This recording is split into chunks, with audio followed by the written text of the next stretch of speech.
Today's recipe is a farro salad. So farro is a whole grain. It's a very ancient grain, very similar to barley or to spelt.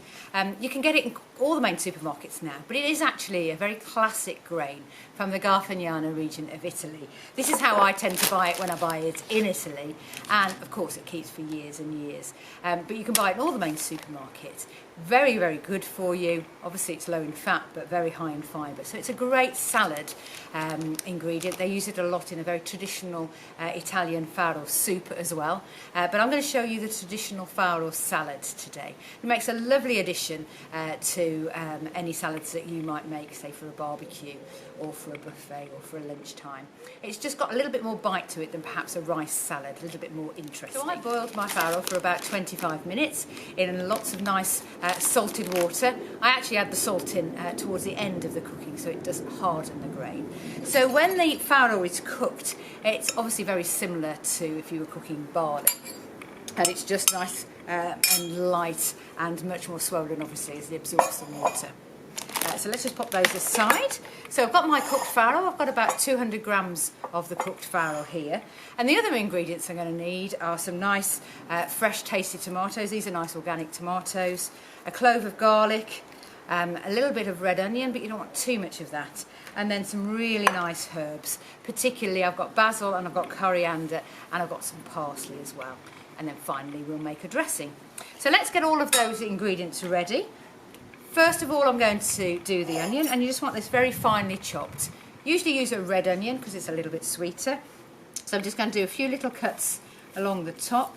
I don't need all of it. I'm going to do very, very fine lines so that when I cut it very, very finely, the onion is going to be quite finely chopped. So I would say about 1/4 of an onion is sufficient. So that goes into the bowl. I'm going to add in my tomatoes. It doesn't matter which tomatoes you use, just make sure they're nice and tasty.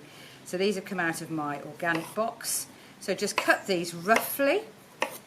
You haven't got to be too precise, but it's nice to use a variety of different tomatoes. So those are some nice bigger tomatoes, traditional tomatoes. These are some nice piccolino tomatoes of different kinds. Obviously on the vine they tend to have a little bit more flavour. These are quite big, so let's just do those in half and perhaps quarter them as well.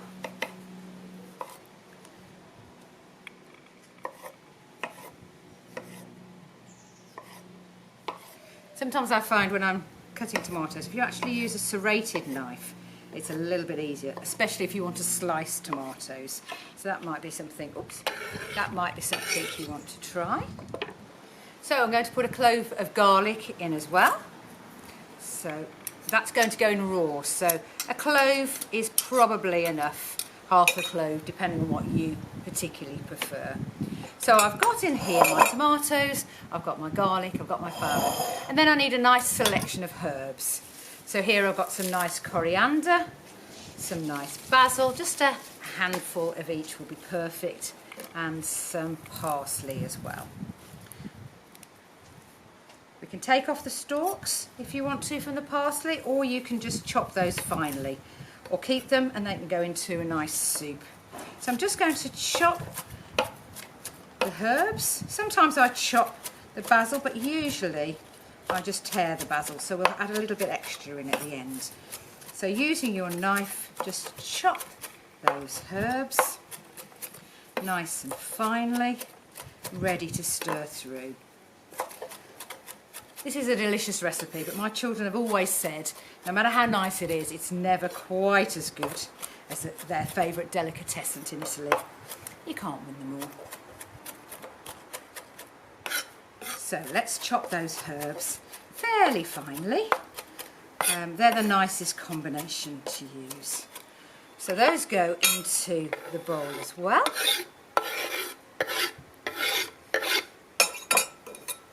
And let's put some salt and pepper in too.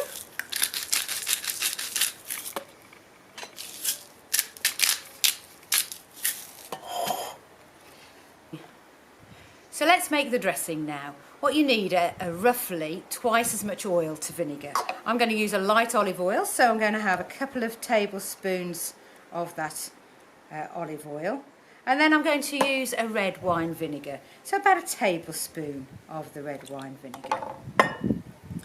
I've got this little shaker, but you don't need to use this. You can actually just use a jam jar.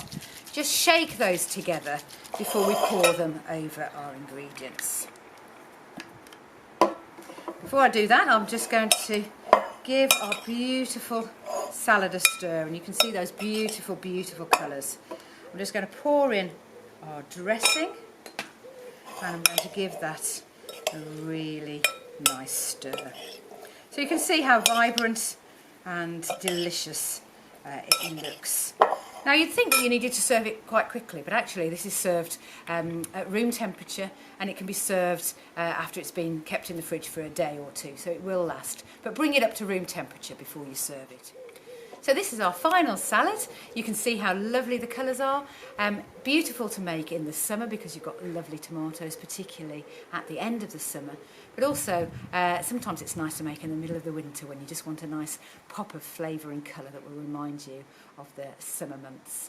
So I hope you enjoy this lovely traditional Italian farro salad.